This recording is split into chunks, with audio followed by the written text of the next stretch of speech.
a generar un programa de becas que hoy por hoy cubre a 150 estudiantes. Sin embargo, desde el año 2018 pensamos que era indispensable dar un paso más allá. Y en ese contexto comenzamos a generar estos congresos 100% en el cole, con el apoyo y la participación de la UPRE, la Unidad de Permanencia, Recuperación y Éxito Estudiantil del Ministerio de Educación Pública. Y orgullosamente hemos celebrado ya 2 congresos en los años 2018 y 2019, y esta ocasión, debido a las circunstancias, hemos tenido que abocarnos al mundo digital para no suspender esta seguidilla de actividades que procuran generar conciencia, eh, generar información y sobre todo generar acciones en cuanto a cómo combatir la exclusión estudiantil en nuestro país. El día de hoy nos honran con su presencia y nos van a honrar con su participación. Primero, doña Isabel Román. Doña Isabel es una destacada especialista en políticas públicas para el desarrollo social del programa Estado de la Nación, que opera bajo el marco institucional del Consejo Nacional de Rectores de Costa Rica, CONARE. Es la coordinadora general de investigación del informe Estado de la Educación de Costa Rica. Durante varios años también coordinó en nuestro país el informe Estado de la Nación en Desarrollo Humano Sostenible y ha sido investigadora del informe Estado de la Región en Centroamérica. Doña Isabel es máster en Sociología del Programa de Maestría Centroamericana de Sociología de la Universidad de Costa Rica, catedrática de la Universidad Nacional y profesora de la Universidad de Costa Rica con un posgrado en Políticas Públicas para el Desarrollo Social del Instituto Nacional de Administración Pública, INAP, de España. También participará en esta tarde la señora Melania Brenes, actual viceministra académica del Ministerio de Educación Pública. Ella es psicóloga educativa, profesora universitaria, administradora de proyectos. Cuenta con una licenciatura en psicología por la Universidad de Costa Rica, una maestría en psicopedagogía por la Universidad Estatal a Distancia y es doctoranda en educación por la Universidad de Almería, España. Antes de asumir su puesto en la función pública, trabajó como investigadora y evaluadora en la Fundación Omar Dengo y la Universidad de Costa Rica. Además, fue coordinadora de proyectos de aprendizaje con tecnologías móviles en la Fundación Omar Dengo y profesora de la Universidad Estatal a Distancia en el sistema de estudios de posgrado. Fue voluntaria internacional de Rotary International por 10 años en su programa Rotaract y por lo tanto ha trabajado con una gran diversidad de comunidades, temas y ámbitos sociales, tanto en Costa Rica como en América Central. De previo a darle paso a doña Isabel para que nos haga su exposición, deseo indicarle a las personas que están atendiendo esta actividad, a quienes están participando, que las preguntas las podrán hacer mediante el botón que se indica allí, chat, que les debe aparecer en pantalla. Si quisiéramos que por favor indiquen que es una pregunta para todos los participantes para que no quede solamente a disposición de una de las panelistas. Y bueno, ya tenemos a doña Melania Brenes, a quien le reitero la bienvenida y nuestro agradecimiento. Entonces, hechas estas apreciaciones iniciales y las presentaciones del caso, quedamos atentos a lo que nos va a exponer doña Isabel. Doña Isabel, tiene usted la palabra. Muchas gracias. Muchas gracias por la invitación y encantadísima de estar con ustedes y con doña Melania también que nos acompaña.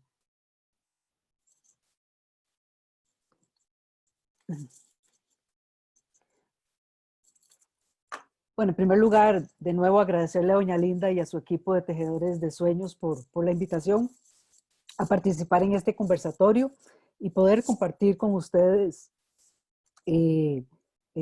una serie de reflexiones acerca de un tema relevante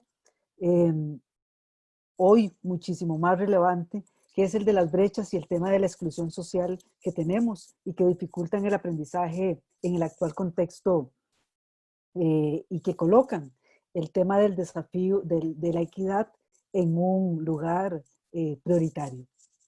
La idea es que un poco hagamos, un poco quiero compartir algunas reflexiones sobre el tema de brechas que dificultan el aprendizaje y potencian la exclusión educativa en este contexto.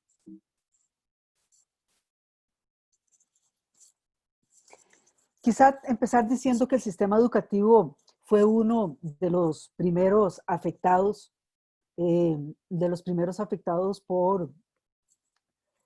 por el actual contexto de pandemia, la suspensión de clases eh, presenciales para más de 1.200.000 estudiantes, si contamos también a los estudiantes universitarios, es sin lugar a dudas una situación inédita en la historia reciente de la educación en Costa Rica eh, y, y, y genera desafíos importantes si queremos evitar que en este contexto se incrementen las brechas de aprendizaje entre la población, especialmente aquellos estudiantes que provienen de los hogares más vulnerables.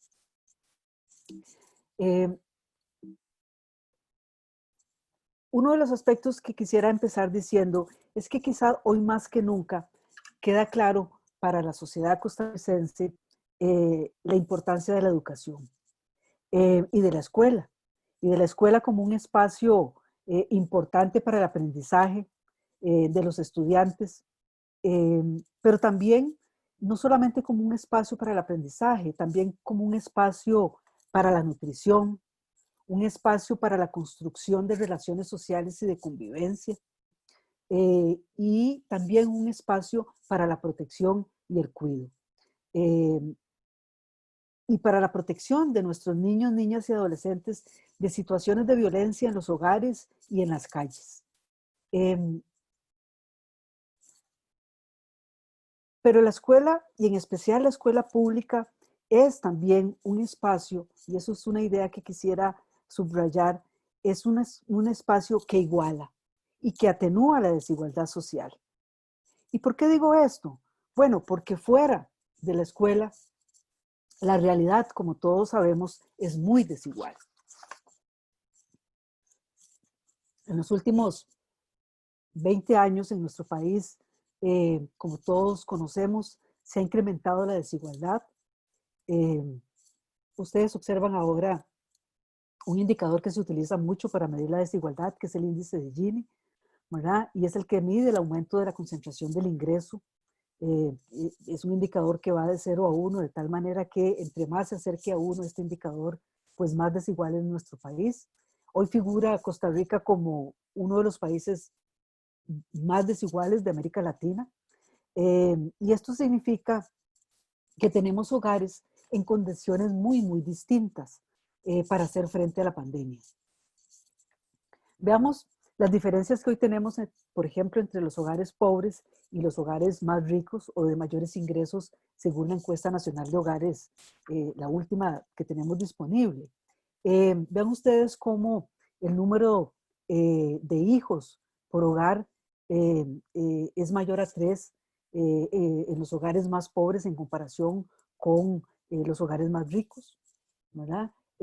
Cómo tenemos diferencias sustanciales de ingreso entre los hogares más pobres, que puede andar el ingreso por persona, y esto quiere decir por cada miembro del hogar, de un hogar pobre, entre 69.000 y 31.000 colones, en comparación a un hogar más rico, donde el ingreso por persona puede andar alrededor de los 500.000 colones. También en los hogares más pobres son hogares que tienen mayores problemas de desempleo y también mayor jefatura femenina. El desempleo en los hogares pobres es casi 3 veces mayor que en un hogar rico. En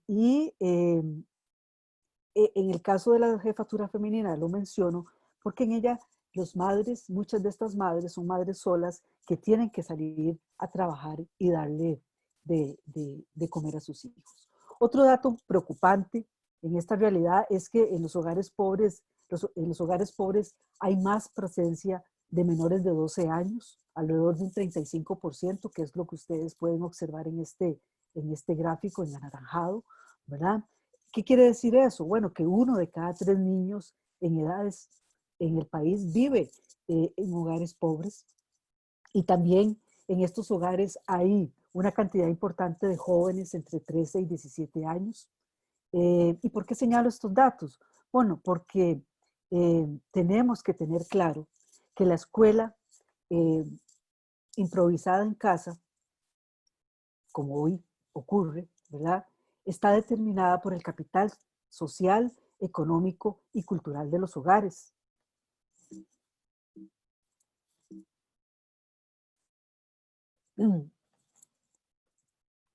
Veamos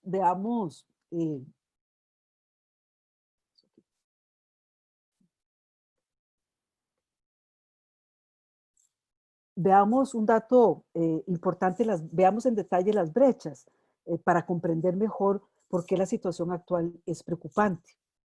Una primera brecha tiene que ver con un tema muy importante, que es que tener claro que hoy el 99% de los niños, niñas y adolescentes eh, que vienen de climas educativos bajos y asisten a la educación van a escuelas y colegios públicos. Eh, Esta es una característica muy importante de nuestro sistema educativo, ¿verdad? Que recibe a la mayoría de los niños pobres, ¿verdad? Y jóvenes. Y aquí es muy importante eh, entender qué es un clima educativo bajo, ¿verdad? Doña Isabel, Sí. perdone la interrupción. Me están indicando que no se está viendo las láminas que usted está proyectando, que lo que se está viendo es la cámara. Entonces, eh, Perdón, voy a volver a... no me había dado cuenta porque yo sí estaba viendo la presentación que usted está proyectando, pero Sí, estoy compartiéndola. No sé. Ahora sí, ya está bien. Sí. ok, Qué pena. no se preocupe. Bueno, decíamos que tal vez para recordar que era el dato que estaba señalando que pues en los hogares pobres eh, eh, tienen una importante presencia de niños menores de 12 años. 1 de cada 3 niños en estas edades está en hogares pobres, ¿verdad? Y también en estos hogares hay una presencia importante de adolescentes entre 13 y 17 años.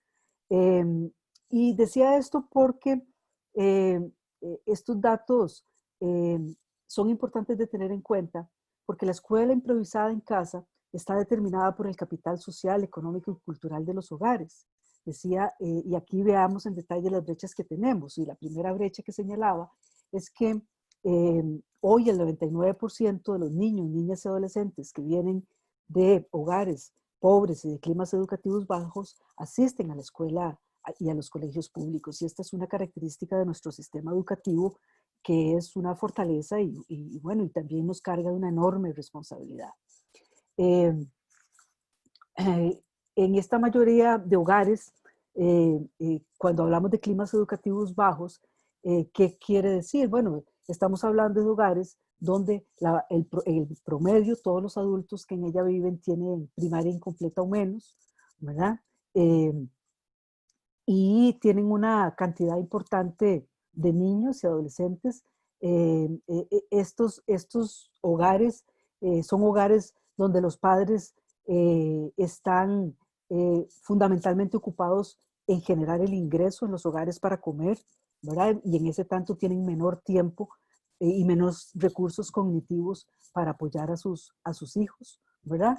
Y esto es muy importante, vean ustedes cuando en el último censo identificábamos dónde se ubican los hogares de climas educativos bajos. Vean ustedes que estamos hablando de las zonas fronterizas, de las zonas fuera de la región central y en el Valle Central, en Lagán, hay una importante concentración también de estos hogares, hoy por hoy ubicados en los lugares donde está más azotando la pandemia, ¿verdad? Este es un tema importante porque cuando hablamos de exclusión educativa y que en otros momentos hemos hablado de estos, estamos hablando pues de hogares donde la situación o una situación donde los estudiantes son obligados a salir del sistema educativo. Y lo sabemos que esto obedece a la combinación de una serie de factores asociados al centro educativo, pero también al contexto familiar y territorial donde viven estos estudiantes. Y cuando hablamos de exclusión educativa, estamos hablando de una situación donde les falló el sistema y les falló la sociedad a estos estudiantes.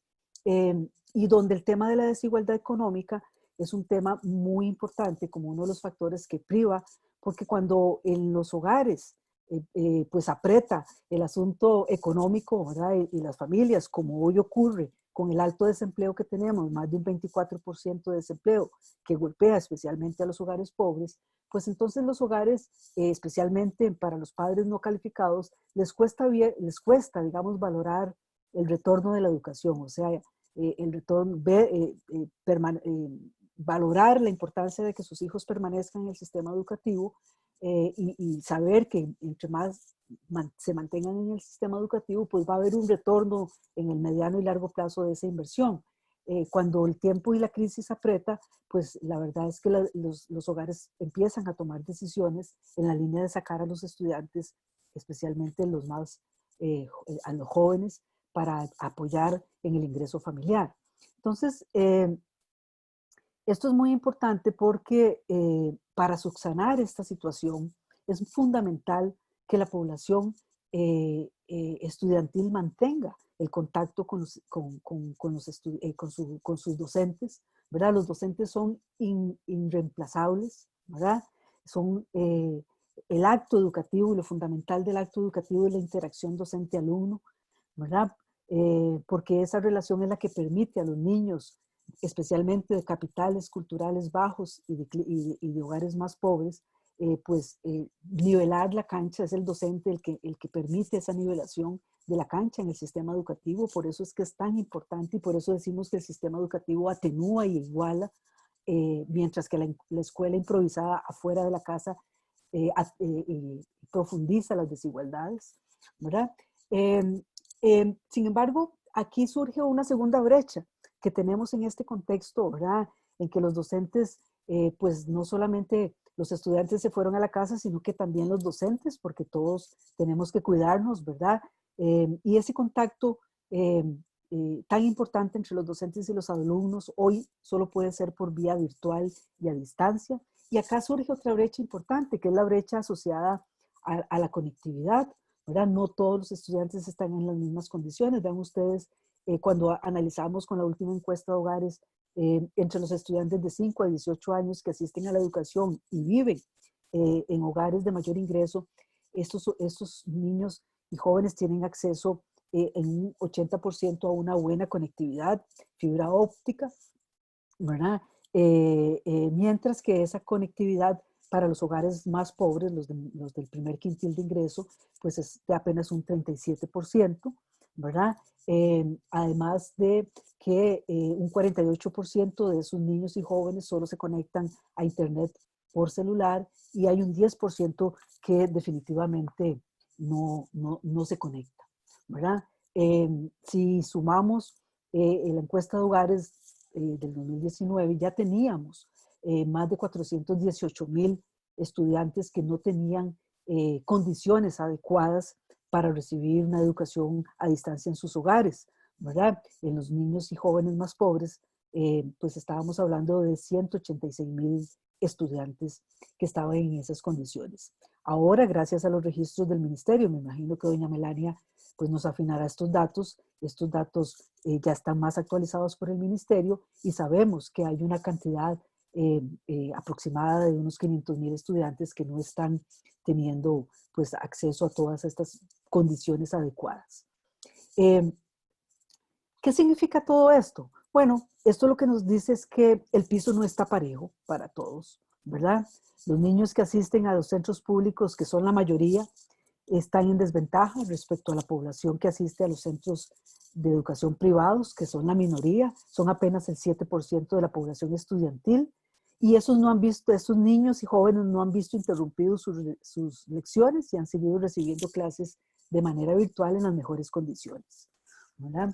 Eh, otro aspecto que se agrega, otra brecha que se agrega a, a esta compleja situación que tenemos y que complica la virtualización de las clases es la brecha existente en el manejo de las tecnologías por parte de los docentes. Ya en los estudios previos que el Estado de la Educación había hecho, antes de la pandemia, habíamos identificado algunas de estas brechas, ¿verdad? Hoy ya tenemos datos más actualizados, pero es importante porque, bueno, de nuevo, quiero insistir, porque la interacción docente-alumno es clave.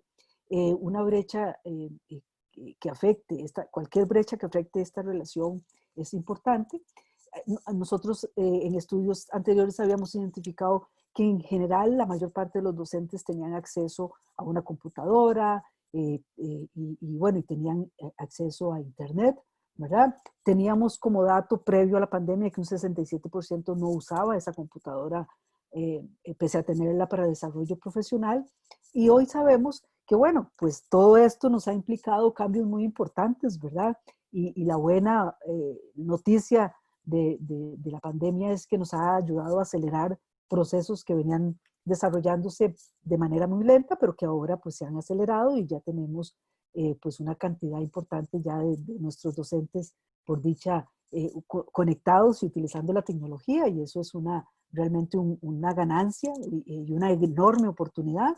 Hay todavía, con estadísticas recientes de una encuesta que conjuntamente con el Ministerio de Educación, el Estado de la Educación hizo ahora en abril-mayo a los docentes, encontramos que hay todavía un porcentaje, un 2% de docentes que no tienen conexión a Internet.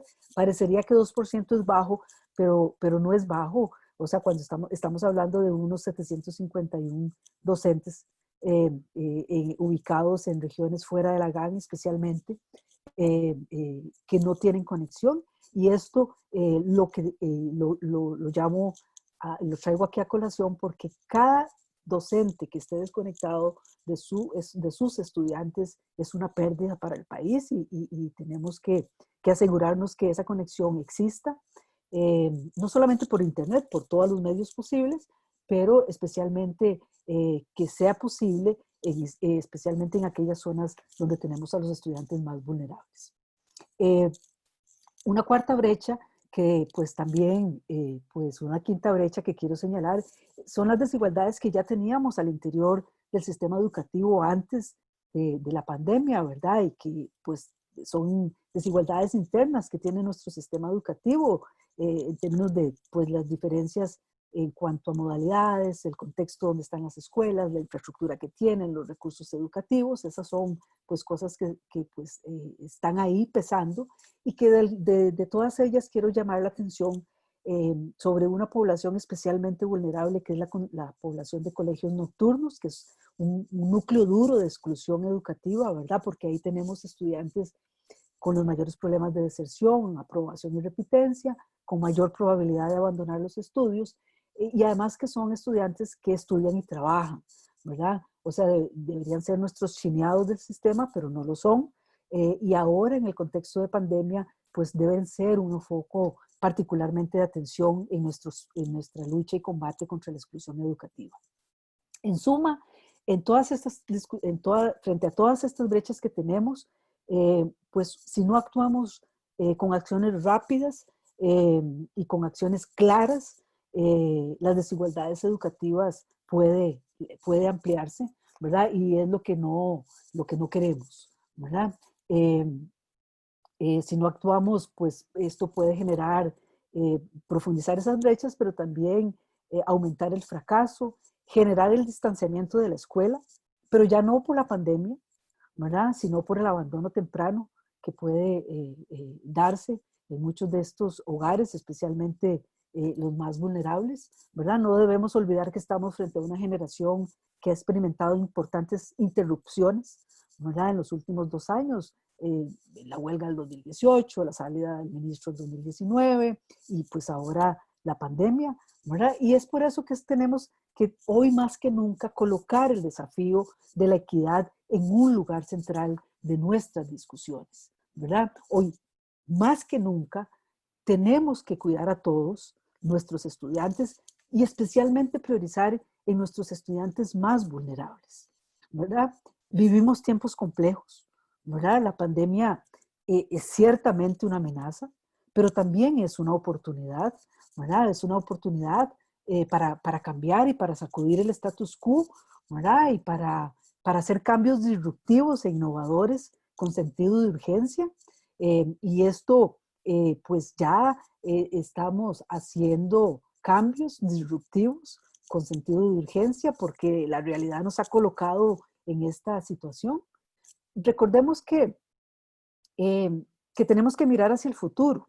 Un recién nacido que hoy nace en el hospital, cualquiera de nuestros hospitales, el Calderón Guardia, San Juan de Dios, tenemos que pensar que este recién nacido tendrá 30 años en el 2050, ¿verdad? Y queremos preservarlos a todos, ¿verdad? Por eso hay que cuidarlos. No sabemos cómo será el 2050, no tenemos respuestas a estas preguntas. ¿Cómo enseñar en pandemia? Es todo un dilema, no solamente para nosotros, es para todo el mundo, ¿verdad?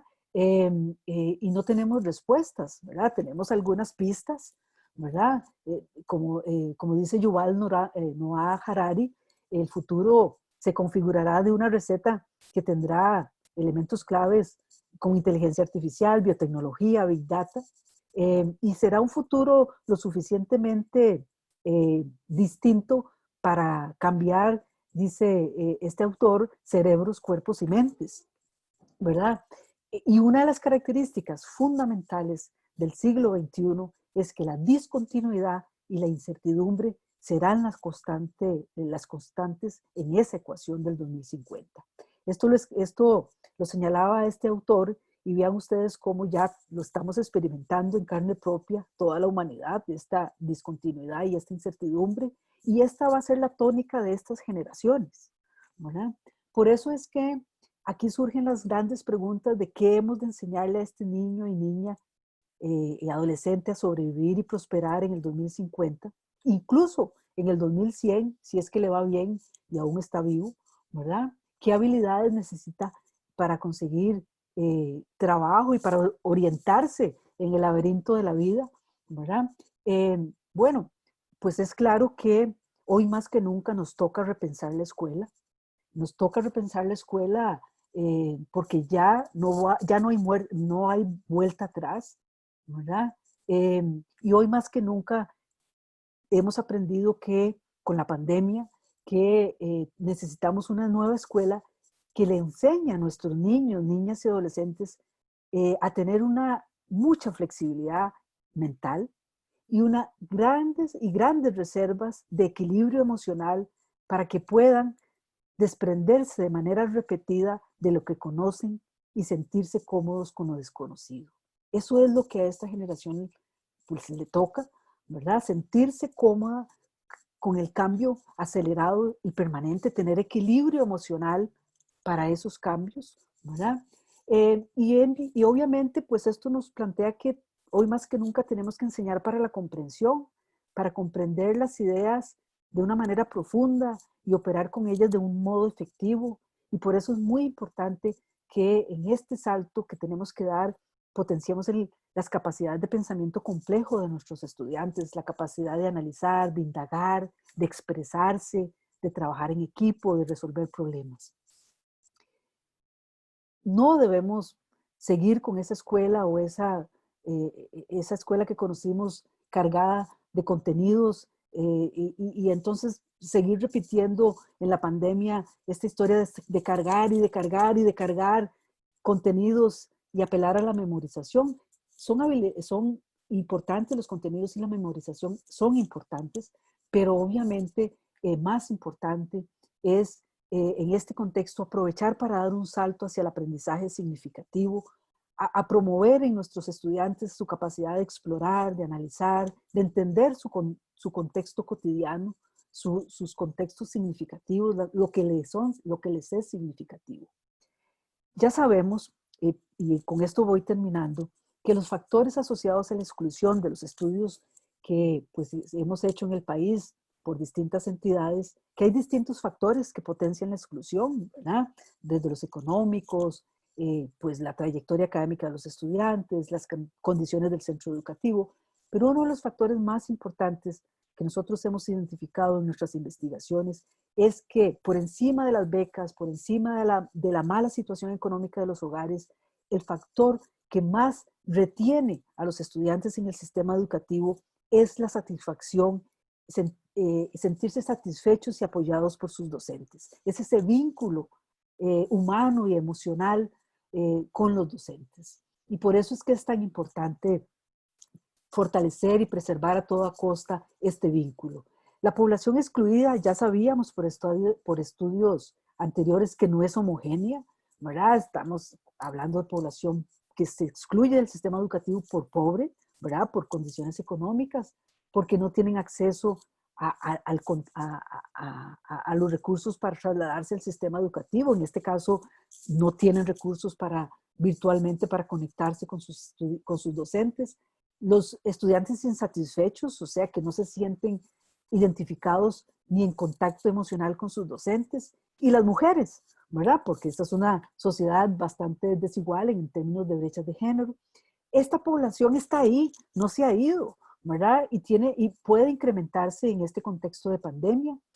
Ya sabemos por los estudios y por lo que el ministerio y las estrategias que el ministerio ha desarrollado durante muchos años con la información de registros administrativos, que los chicos se nos iban especialmente en junio y octubre, que la salida es paulatina, que especialmente salen de séptimo y octavo año o entre 15 años, y hay materias especialmente complicadas que contribuyen a la exclusión, como las matemáticas, los idiomas, y especialmente en algunos centros educativos como los diurnos, los diurnos académicos y los nocturnos, ¿verdad? Y ya sabíamos de antemano que necesitamos, frente al tema de la exclusión y al potencial de la exclusión y al enorme riesgo que hoy estamos corriendo de tener a más de 500,000 estudiantes sin condiciones adecuadas, de que se nos incremente esa exclusión, bueno, que tenemos que hacer trajes a la medida, ¿verdad? Estrategias diferenciadas por colegio, por zona, por tipos de hogares, por tipo de conectividad, ¿verdad? Y por eso pues, el ministerio ha venido ensayando en un conjunto ¿cómo se llama?, de estrategias. Tal vez, y hoy termino con un conjunto de desafíos que quisiera plantear hoy. Hoy más que nunca tenemos el desafío de universalizar el derecho a todos a una buena conectividad.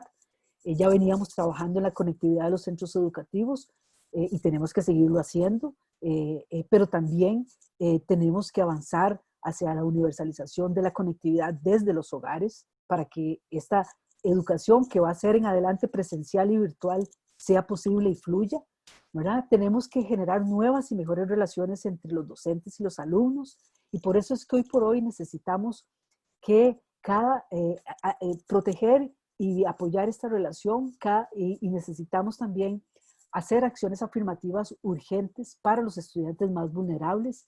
Ojalá pudiéramos hacer una campaña nacional donde cada profesional de este país adopte un niño y un adolescente, ¿verdad? Y le dé su apoyo. Todos estamos en capacidad de apoyar al vecino, al primo, al hijo de una persona conocida. Esa es una responsabilidad de todos hoy, no solamente del Ministerio de Educación, es una responsabilidad nacional porque estamos ante una emergencia nacional. Si 500,000 niños desconectados o en condiciones no adecuadas están ahí, esto es una emergencia nacional porque si los perdemos, los vamos a estar entregando al narcotráfico. Esa es la realidad que hoy tenemos en nuestro país. Necesitamos reinventar la escuela que conocimos por otra más flexible y más interesante y de mayor calidad. Y termino con esta filmina. Antes de la pandemia, el año pasado, nosotros en el Estado de la Educación hicimos un estudio sobre niños, jóvenes excluidos en 3 zonas del país, en San José, en Siquirres y en Limón. Y vean qué interesante, de todo el estudio que hicimos sobre exclusión con estos adolescentes que fuimos a buscar a las zonas más complicadas de estos 3 lugares, una de las información que a mí más me impactó y me golpea cada vez que la veo es que encontramos que al menos 75% de estos jóvenes tenían una percepción positiva sobre su futuro a 5 años. Estos jóvenes esperaban, la mayoría se veían en 5 años como personas felices, seguras, que tendrían casa, que tendrían una vida familiar feliz, que serían respetados, ¿verdad? Que tendrían un carro, un lugar distinto y mejor de vida. En fin, tenían un conjunto de sueños y además otro elemento importantísimo es que al menos el 75% tenía una percepción positiva, una valoración muy positiva de lo que la educación le permitía, ¿verdad? Decían estos muchachos, la educación nos permite aprender nuevas funciones, tener mejores condiciones, conseguir trabajo, mejorar nuestra situación económica, trabajar en lo que nos gusta, crear la actividad independiente. Y vean ustedes que esto era una valoración que hacían tanto los jóvenes que estaban estudiando, los que estaban trabajando y estudiando, y los que no estaban ni estudiando ni trabajando.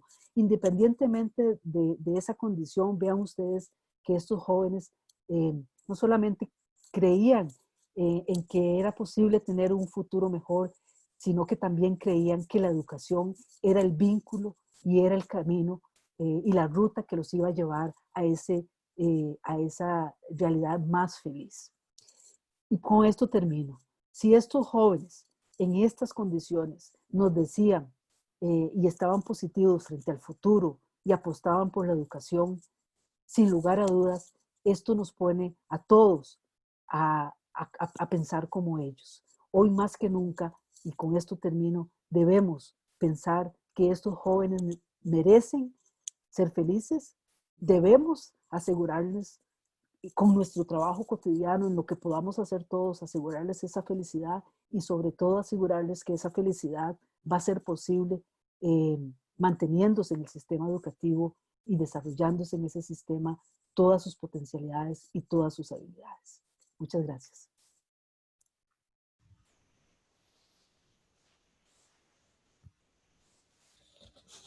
Muchísimas gracias, doña Isabel. Excelente exposición y que nos hace reflexionar y retomar esa preocupación que desde la Fundación tenemos por el tema de la exclusión y del incremento, posible incremento de la exclusión estudiantil en estos tiempos de pandemia. Pasamos ahora entonces y les aclaro, la sesión de preguntas va a ser al final para ambas expositoras, para doña Isabel y doña Melania, por lo cual ahora pasamos a escuchar la exposición que nos ha traído la doctora Melania Brenes.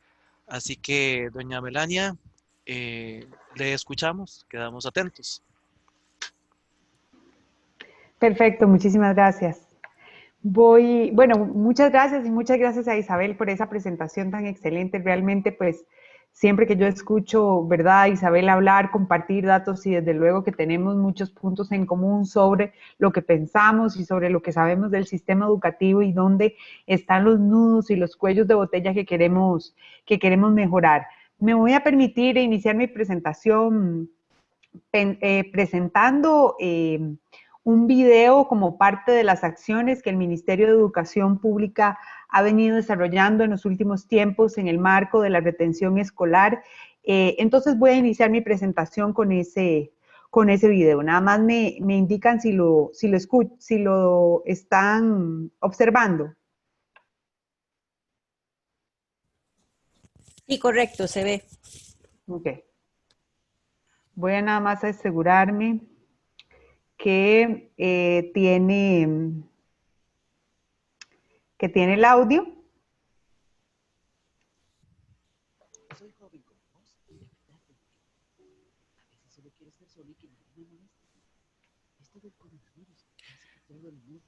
No se escucha casi el audio, doña Melania.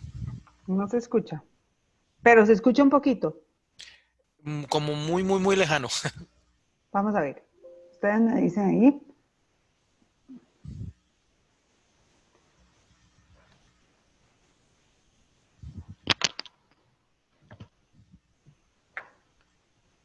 Vamos a ver. Soy joven como vos y de verdad te entiendo. A veces solo quiero estar solo y que nadie me moleste. Esto del coronavirus hace que todo el mundo esté más estresado de lo normal. En mi casa la situación está fea. Escuché que ya no alcanza el dinero. Me he sentido desmotivado. Por momentos he pensado, ¿para qué hacer los trabajos del cole? Ni se sabe cuándo vamos a volver. Y bueno, cuando me propongo hacer todo, el internet no sirve y me siento hasta frustrado. Un día de estos estaba hablando con la profe guía. Ella se dio cuenta que yo estaba con las pilas bajas y me preguntó qué me pasaba y me atreví a contarle. Ella me dijo que no estoy solo, que para eso está el cole, además de otras personas e instituciones que están para apoyarme. Ahora ando más motivado, hasta me animé a participar en la red de estudiantes del cole. Lo bueno de la red es que nos apoyamos entre todos. Mari me va a explicar mate y yo le voy a ayudar a otros compañeros con inglés. Cuando nos unimos y apoyamos, cualquier situación difícil se supera. Si sentís tristeza, angustia o estrés, conversá con tus profes y compas para buscar soluciones. Ni esta ni ninguna otra situación podrá detener nuestros sueños. Hoy más que nunca, la educación nos une. Vos contás.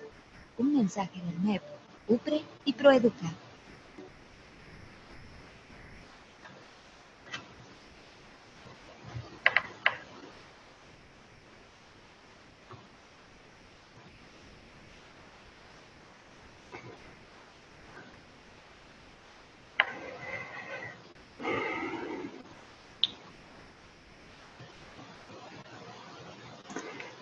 Bien, ahora sí voy a iniciar mi presentación. Me indican nada más si la observan. Sí, señora. Se Perfecto. observa la presentación. Perfecto, muchas gracias. Bueno, como les decía, este video que acabo de proyectarles y compartirles es parte de una de las campañas que el Ministerio de Educación Pública, a través de la unidad de permanencia que mencionábamos al inicio de esta sesión, está realizando en este momento, sobre todo porque estamos en un momento del ciclo lectivo estratégico para generar procesos de permanencia estudiantil en este año. Es muy importante que tengamos en cuenta que para el Ministerio de Educación Pública es prioritario el desarrollo de acciones de alerta temprana y permanencia que nos permitan reducir los porcentajes de exclusión que venían siendo históricamente desde el año 2018 mucho menores conforme avanzaban los años debido a las acciones específicas que el MEP venía desarrollando en ese sentido. Mi exposición la voy a basar en términos de hablarles sobre los desafíos, las brechas y las acciones educativas que el Ministerio ha llevado a cabo en este periodo en el marco de un plan integral para el abordaje del servicio educativo ante el COVID-19 que hemos formulado para trabajar todas y cada una de nuestras acciones desde el año 2020, que es donde hemos generado este plan para atender la contingencia, y hasta el año 2022. Un primer desafío que tiene que ver directamente o que responde directamente a un área prioritaria de acción, intervención educativa, tiene que ver con el aseguramiento de la salud y la seguridad de los estudiantes y de las personas funcionarias del Ministerio de Educación Pública. En marzo de este año, el Ministerio de Educación Pública, de la misma manera que muchas otras entidades del país, se vio en la necesidad de analizar y de tomar decisiones importantísimas en beneficio de la salud de las personas para continuar además el ciclo lectivo, tomar decisiones alrededor de cómo íbamos a desarrollar metodológicamente un proceso a distancia con las condiciones que teníamos y que todos conocemos relacionadas con el tema de conectividad y acceso a dispositivos de los estudiantes en sus hogares, ¿verdad? Porque no es lo mismo el trabajo que venía desarrollando por años el Ministerio en términos de conectividad y disponibilidad de tecnologías en los centros educativos como núcleos. Y sobre todo también un elemento que destacó doña Isabel, que tiene que ver con la nutrición y la alimentación, porque el sistema educativo público ofrece y asegura condiciones de alimentación a más de 855,000 estudiantes que son beneficiarios activos de alimentación diaria. De manera que en este eje uno de los desafíos fue la toma de decisiones y la articulación de acciones inmediatas para la suspensión del ciclo lectivo presencial, dentro de las cuales uno de los primeros elementos que fue importantísimo fue la entrega de alimentos. Al día de hoy se han entregado, ya vamos prácticamente por la sexta entrega de alimentos de este ciclo lectivo.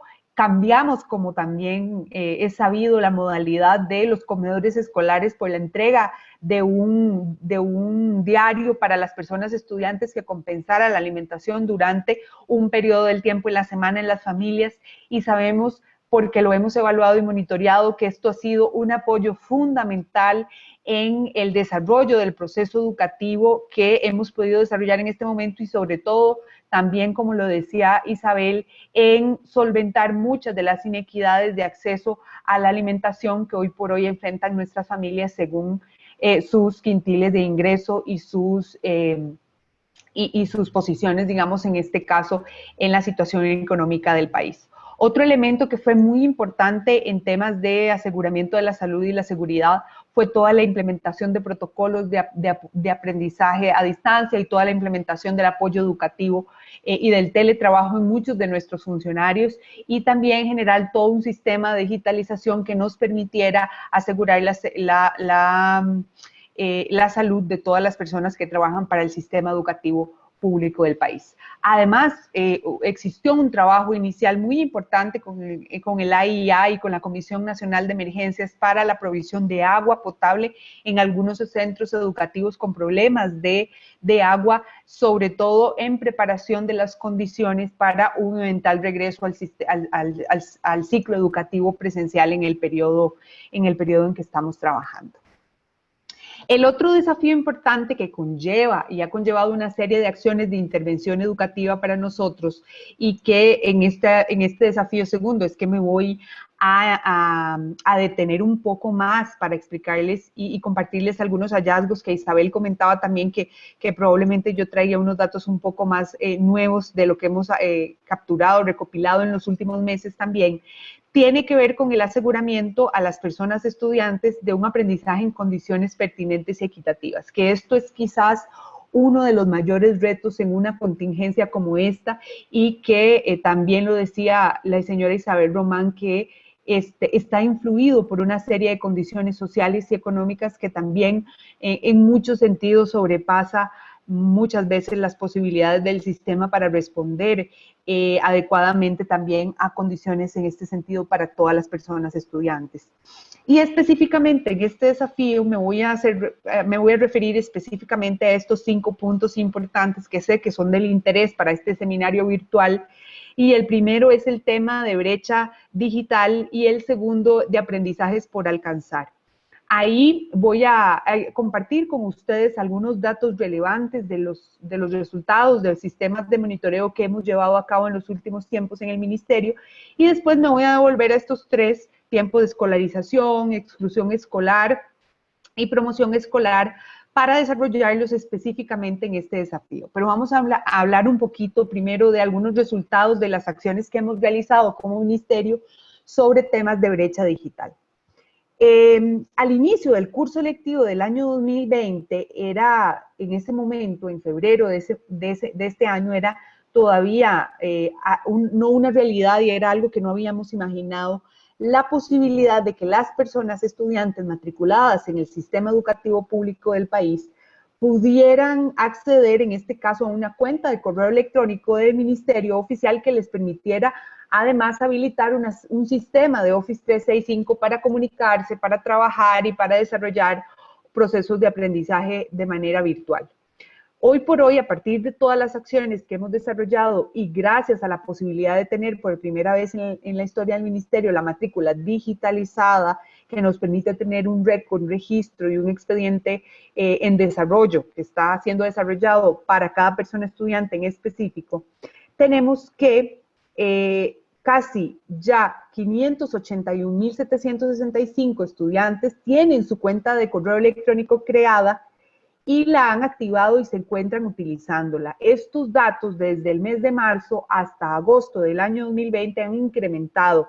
El dato que Isabel, por ejemplo, les compartía, cierto corte del proceso estaba como creo en 480,000 más o menos, ha ido incrementando sobre todo por la evolución del apoyo educativo a distancia que se ha generado y también por los esfuerzos de las familias, a pesar de las situaciones económicas que estamos pasando en el país, para acceder a formas de conectividad que le permitan a sus personas estudiantes continuar con el proceso educativo con el apoyo de sus profesores.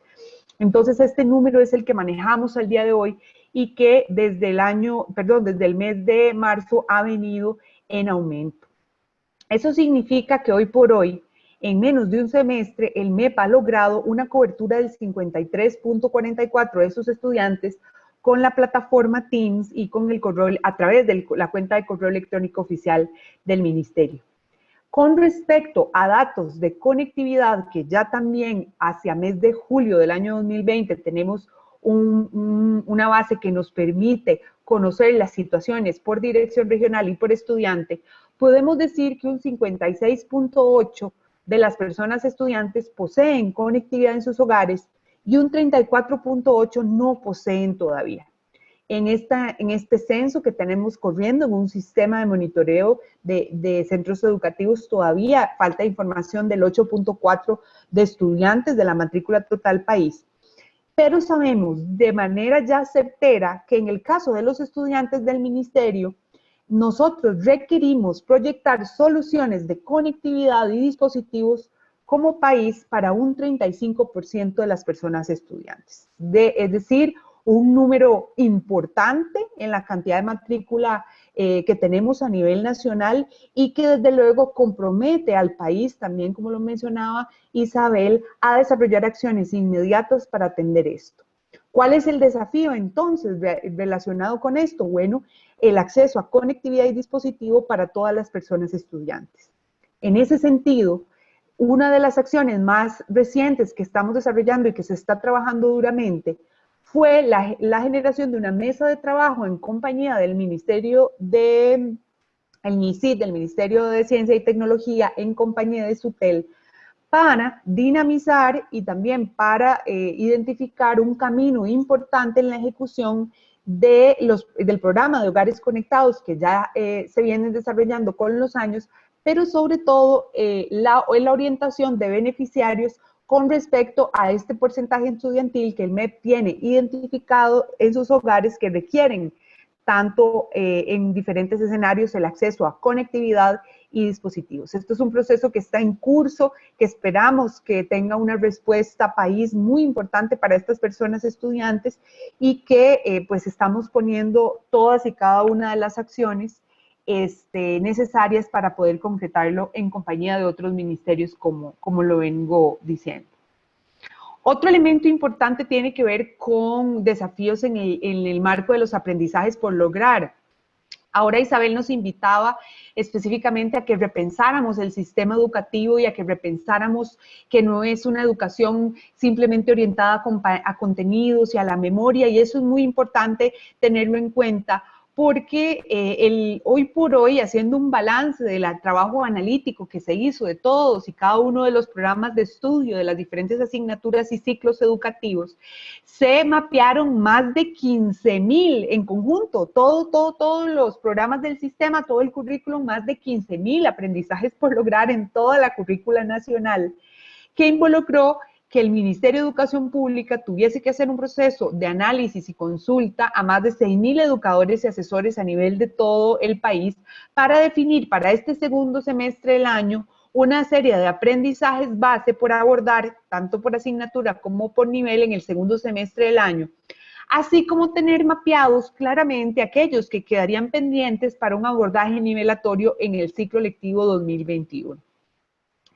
Esto depende obviamente de la asignatura y del nivel, pero hemos visto que en promedio en las diferentes materias se abordarán entre un 50 y un 60% en promedio de aprendizajes esperados, lo que definitivamente involucra que para el año 2021 tengamos que realizar un trabajo muy importante con nuestras personas docentes para la articulación entre el currículum del año 2020 y el del 2021, de manera que exista una nivelación curricular. Eso quiere decir que se puedan amalgamar los aprendizajes para poder asegurarnos que los aprendizajes que son esperados puedan tener oportunidad de ser abordados en los ambientes de aprendizaje con los estudiantes.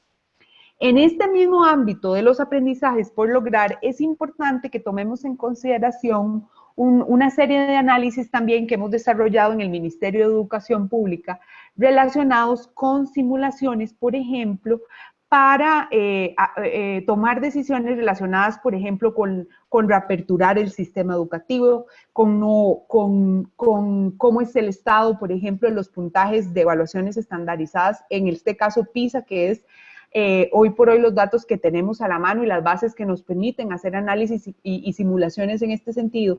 Y me gustaría presentarles un grafiquito que en donde hacemos una simulación a partir de los resultados de aprendizaje que se reflejan en el puntaje de PISA, específicamente en los puntos de alfabetización lectora, que como se sabe es uno de los componentes que PISA evalúa.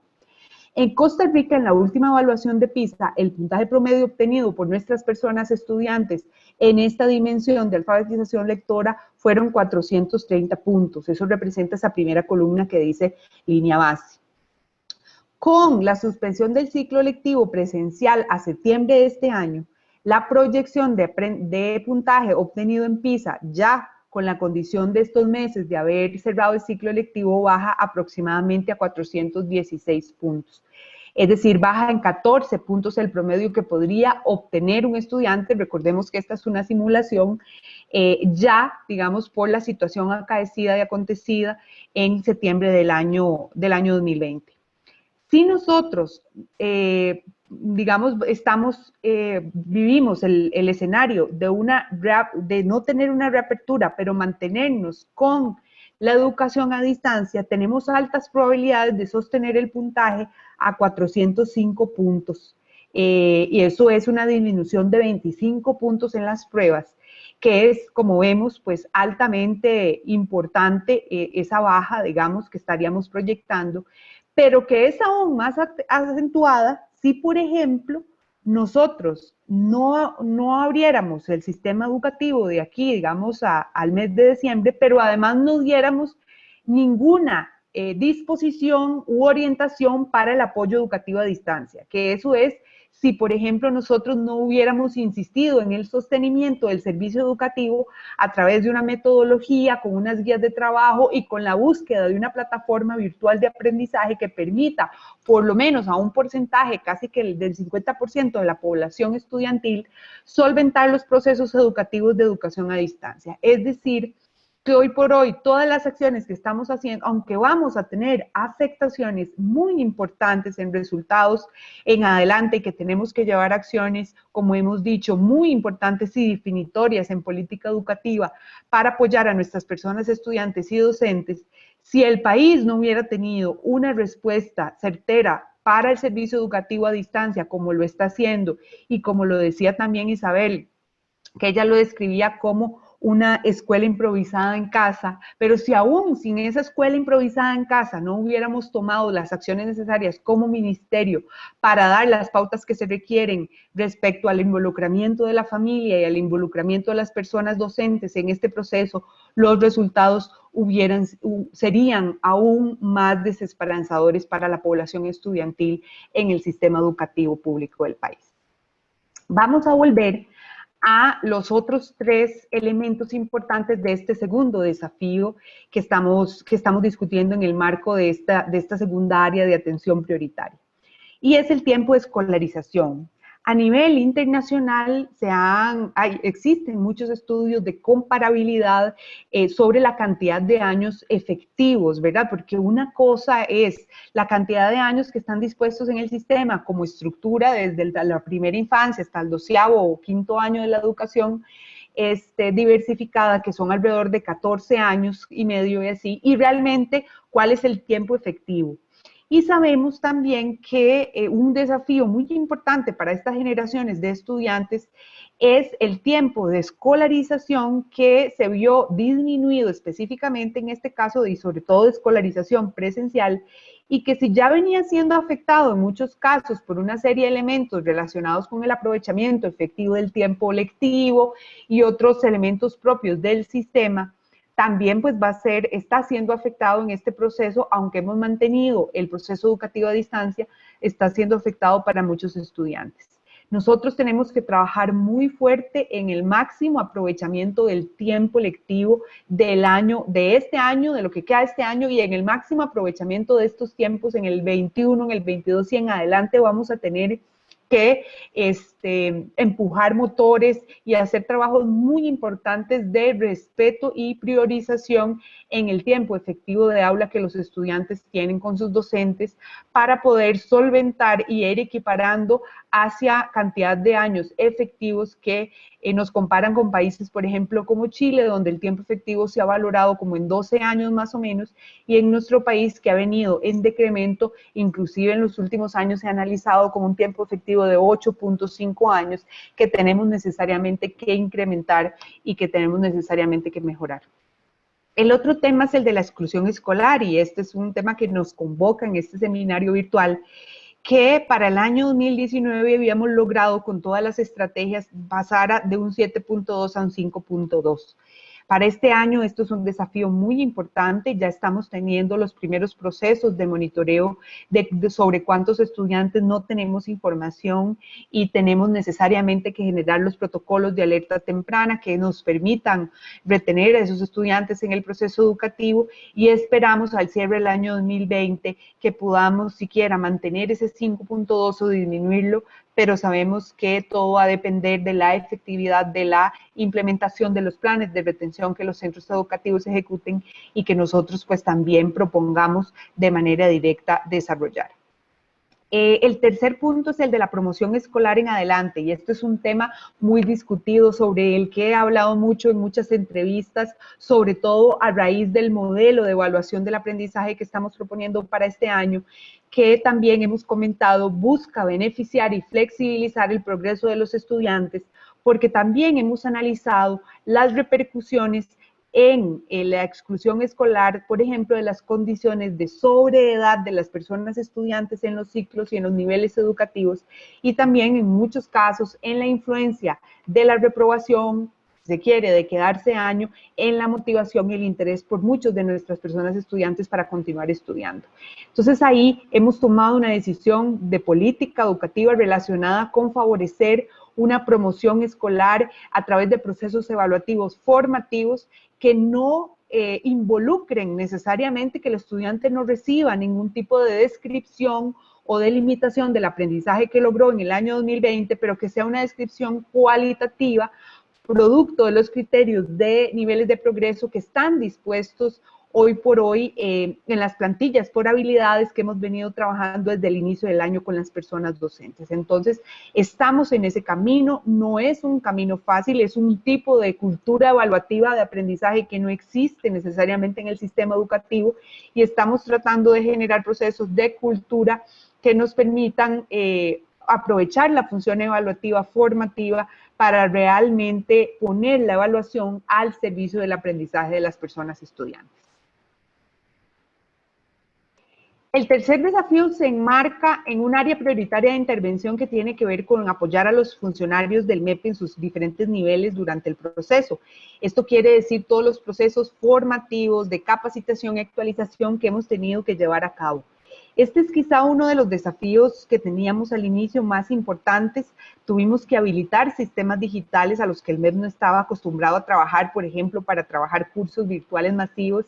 Y hoy por hoy quisiera compartirles que realmente esta es una de las áreas de intervención prioritaria donde sentimos que hemos tenido más éxito y más alcance en el caso de las acciones, intervenciones específicas que el Ministerio ha realizado, con una participación en trayectorias formativas virtuales de más de 52,000 docentes en promedio en cursos virtuales masivos para prepararse para el uso de las plataformas, para también capacitarse en el uso de guías de trabajo autónomo, y diariamente en webinarios, en seminarios, en oportunidades de aprendizaje virtual, tanto del ministerio como de otras entidades como la Fundación Omar Dengo, la Fundación Kirostansi, que ha sido un periodo, y esto lo he cotejado con otros países que también me han compartido sus alcances relacionados con la capacitación, y aquí pues el área, si se quiere, de mayor logro en los sistemas educativos, y esto incluye a Costa Rica, ha sido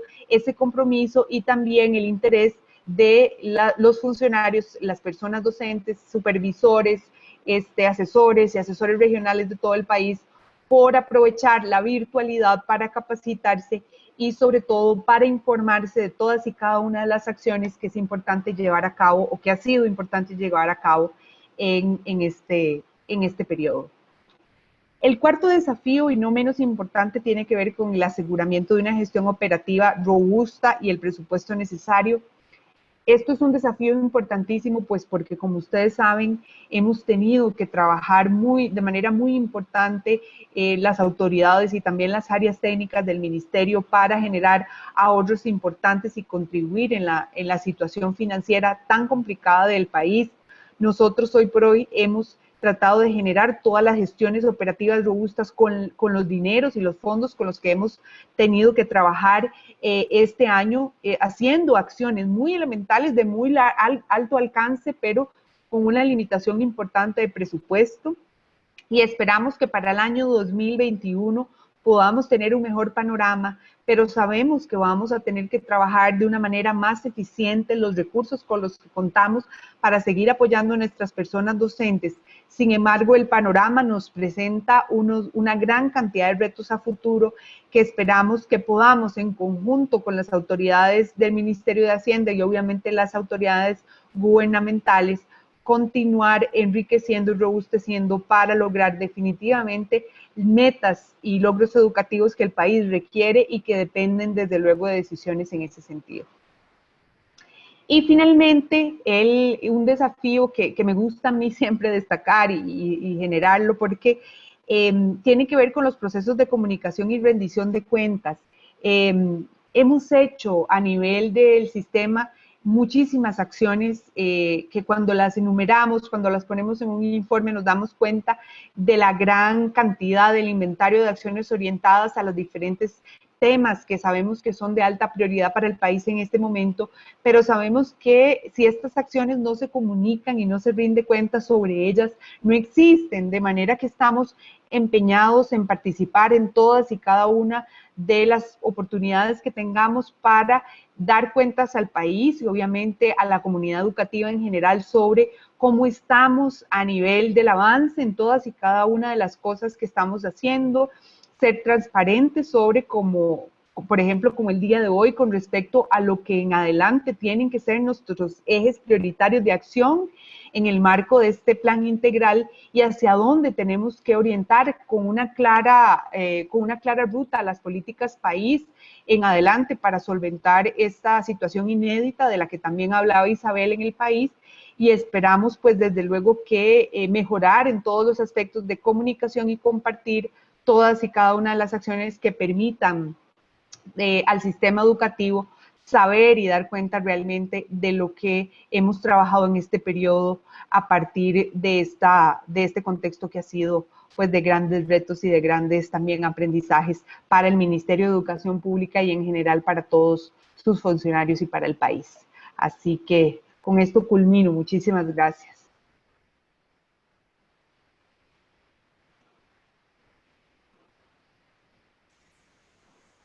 Muchísimas gracias, doña Melania, por su exposición.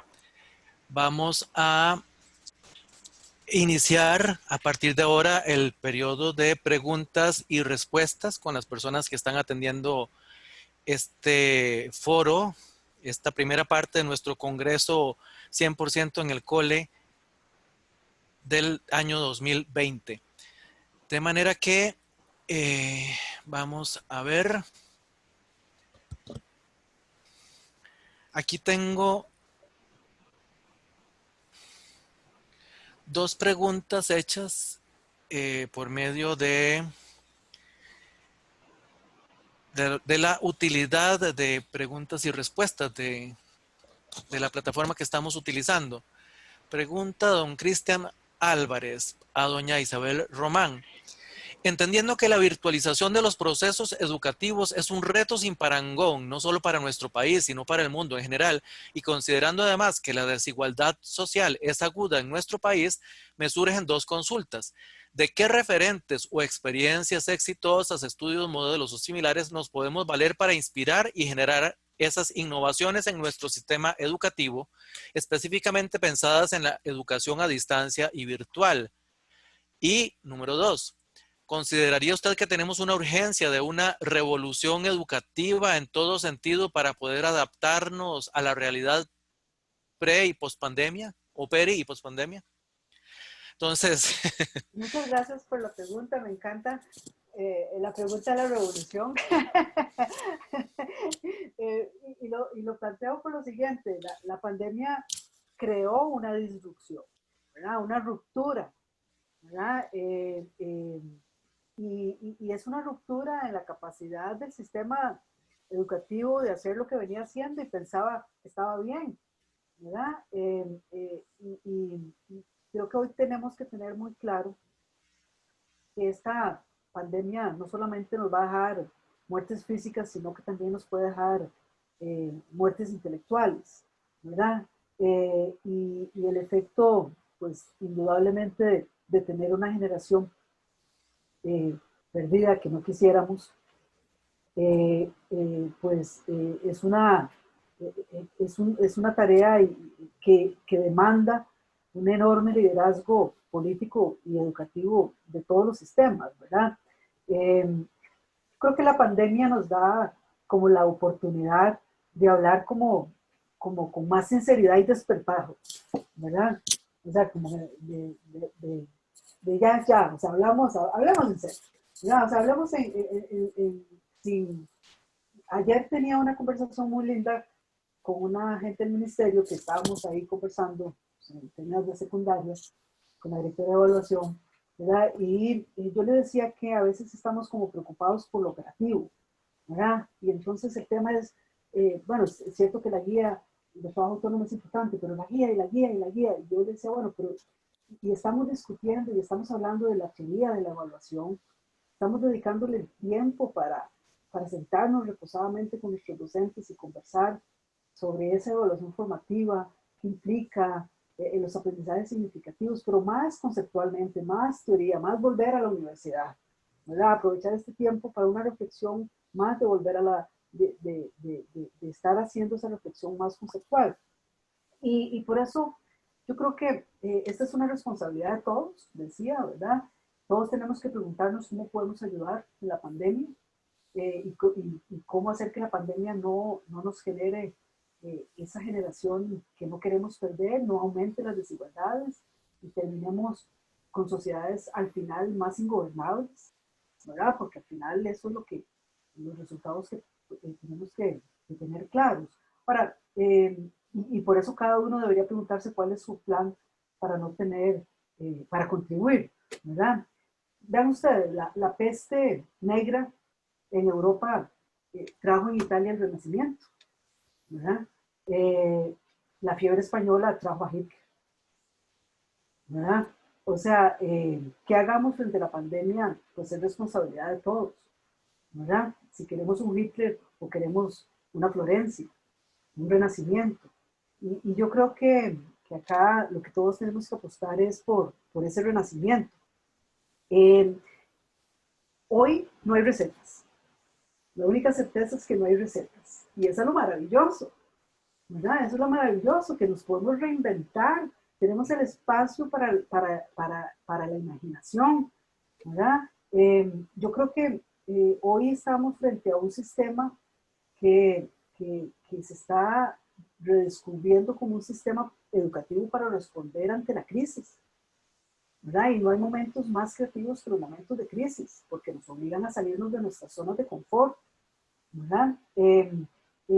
Y es un sistema que tiene que ser resiliente en todos los niveles, ¿verdad? Y además es un sistema que tiene que reinventarse también en sus alianzas repensar esas alianzas. Vean ustedes, por ejemplo, las mejores experiencias que se han dado en América Latina hoy, por hoy, digamos, son esos sistemas educativos que se han salido de la caja, ¿verdad? Y que han empezado a hacer articulaciones que antes eran impensables. Por ejemplo, nosotros, bueno, siempre hemos tenido una relación con el Ministerio de Salud, pero hoy más que nunca nos hemos salido de los marcos sectoriales, ¿verdad? Y estamos trabajando hombro a hombro con el Ministerio de Salud. Entonces, por ejemplo, en alguna reunión yo decía, ¿por qué no utilizamos los sitios Centinela que el Ministerio de Salud tiene también para que esos sitios Centinela no solo nos ayuden a identificar personas con COVID, sino también niños y adolescentes que están ahí desconectados o con crisis emocionales? Tenemos muchos chicos que están muy afectados emocionalmente porque no entienden, porque yo nunca he recibido francés y de repente estoy en 7º año de colegio y la profesora de francés me manda cosas que yo no entiendo, ¿verdad? Y no tienen a la mano, y si esa profesora no logra conectarse, pues los niños y los jóvenes se frustran, ¿verdad? Y entonces ahí es donde de veras, pero tenemos a la mano los sitios Centinela, tenemos a la mano las clínicas, los EBAIS, ¿verdad? Los municipios, ¿verdad? Las municipalidades no solamente deberían ¿cómo se llama? Cuando salen por las calles a decir no salga a su casa, quédese en casa, también deberían tener carros mandándole mensajes a los niños de parte del sistema educativo: aquí estamos con ustedes, con megáfono en mano, ¿verdad? O sea, tenemos que realmente reinventarnos. ¿Cómo se llama? Estaba recordando, en Australia hay una experiencia bonita, en Nueva Zelanda, perdón, los niños Maori, que son niños indígenas, esos niños Maori, pues siempre, pues como nuestros niños indígenas, ¿verdad? Sufren toda la discriminación, y una de las cosas que inventaron en Nueva Zelanda fue tratar de identificar cuáles son los adultos que más se encargan de estar como pendientes de los niños. No necesariamente pueden ser sus padres, pueden ser un vecino, puede ser un abuelo, puede ser un tío, ¿verdad? Pero aquí fue la estrategia como identificar cuál era el adulto más cercano y como más emocionalmente cercano al adolescente, y fue enfocar todas las baterías, digamos, a esa persona, porque a veces de repente nosotros estamos pensando, como yo decía, que son los padres de familia los que están ahí, pero la verdad es que no están, porque están en operación frijoles, ¿verdad? Pero entonces cuando están solos, ¿quién es el referente? ¿Es su hermano mayor? ¿Verdad? ¿Es un vecino? En fin, es cómo identificar ese adulto contacto que es el que también, pues, y entonces a partir de eso se les dio todo este apoyo y fue una respuesta innovadora, ¿verdad?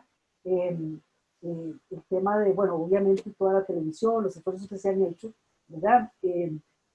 Yo quisiera que en vez de tener estos programas basura que tenemos en las televisión, tengamos una hora, ¿verdad? Todos los días, y una vez a la semana a la señora ministra hablándonos de educación, ojalá dándonos una clase a todos los costarricenses. Bien que nos hace falta volver a las aulas, a bastantes, ¿verdad? Entonces, o sea, ¿por qué gastamos 2 horas viendo cosas que no nos están enseñando nada, ¿verdad? O sea, yo siempre he dicho que hay algunos programas de fin de año que es como, ahí sí que tenemos generaciones perdidas cognitivamente, ¿verdad? Conectadas viendo basura. Entonces, bueno, ¿por qué no aprovechamos nacionalmente también para hacer esos cambios? Muchas gracias, doña Isabel. Tenemos aquí bastantes preguntas, también de don Cristian Álvarez, para continuar con el orden, para doña Melania. Indudablemente el sistema educativo está afrontando un desafío titánico, y a partir de los desafíos presentados me surgen 2 preguntas. Primera, ¿cómo abordará el Ministerio de Educación Pública la brecha de alfabetización digital en el personal docente? Y segundo, ¿cómo se está realizando el monitoreo en la base de la interacción enseñante-aprendiente? Y aquí, si me lo permite, doña Melania, voy a agregar algo. he tenido la experiencia de conversar con algunos estudiantes de secundaria y sus descripciones de la relación con sus profesores son muy distintas en educación pública. Algunos que dicen, bueno, a veces nos dicen que nos conectemos tal día y un ratito antes nos dicen que no, que les surgió una situación y que no se van a poder conectar y que se cancela la clase, por ejemplo. Entonces, muy interesante esta pregunta de cómo se está realizando el monitoreo en la base de la interacción enseñante-aprendiente. Le escuchamos, doña Melania. Tiene el micrófono apagado, doña Melania. Está en mute, me dicen Estás ahora. en mute, sí. Sí. Bueno, no, muchísimas gracias por las preguntas. Con respecto al tema de la brecha, pues es un tema que el país viene desarrollando o abordando ya hace mucho tiempo. No es un tema que si se quiere, digamos, salga en este momento, aunque obviamente en este momento en que estamos sobre todo amparados en muchos casos a los medios virtuales, es un tema que surge de una manera importante. Ahí lo que estamos trabajando, bueno, específicamente con la población docente, tiene que ver con esta preparación masiva que existió al inicio de la contingencia, que tuvo que ver con la implementación de 3 cursos virtuales masivos precisamente orientados al desarrollo de las habilidades para utilización de estas plataformas, específicamente la plataforma que estábamos poniendo a disposición de las personas docentes y estudiantes, que es Teams, y de ahí en adelante también la habilitación de otros cursos que nos permitieron, igual masivos, que nos permitieron adentrarnos en el abordaje virtual de los procesos de aprendizaje con estudiantes. Entonces, nosotros esperamos mantener esas trayectorias. De hecho, estamos trabajando para el año 2021 una trayectoria formativa que tenga un proceso organizado formal de una primera fase de apropiación educativa de las tecnologías para el aprovechamiento y una fase más especializada en términos de aprovechamiento curricular que estamos trabajando en conjunto para los programas, todos los programas de tecnologías que tenemos con la Fundación Omar Dengo y también del Ministerio de Educación Pública. Y este año, también para este año, para conocer la situación producto de esta situación por COVID-19, los cursos, la participación de los estudiantes y también el aprovechamiento que están haciendo los docentes de los recursos, no solamente para la mediación y el apoyo de sus estudiantes, sino que también para la interacción con el centro educativo y el consejo de profesores. Estamos en acciones específicas para poder estudiar el nivel de competencia digital que hoy por hoy tenemos en nuestras personas docentes. Y en ese sentido estamos desarrollando 2 procesos de investigación importantes, uno con el informe del Estado de la Educación, la Fundación Omar Dengo, que será un instrumento muy importante de autoevaluación de la competencia digital que va a venir prontamente, ¿verdad, Isa? Ahí estamos trabajando en conjunto y esperamos que eso nos dé mucha información a todas las instancias interesadas en temas de brecha para saber por dónde ajustar las acciones que estamos desarrollando. Y bueno, y eso es básicamente sobre acciones concretas.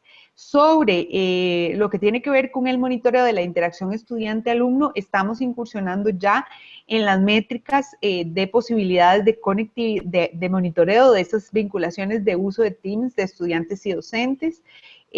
Para ver las horas de uso, por ejemplo, que un docente, según sus características, tiene para interactuar con sus estudiantes. Ahí uno de los elementos importantes es que hoy por hoy, a través de estos medios, tenemos la ventaja de que podemos darnos cuenta cómo ha venido evolucionando este aprovechamiento y poder hacer las acciones necesarias para poder apoyar a las personas, estudiantes y docentes en este camino, que en otros medios, digamos, sería muchísimo más difícil tener información relacionada.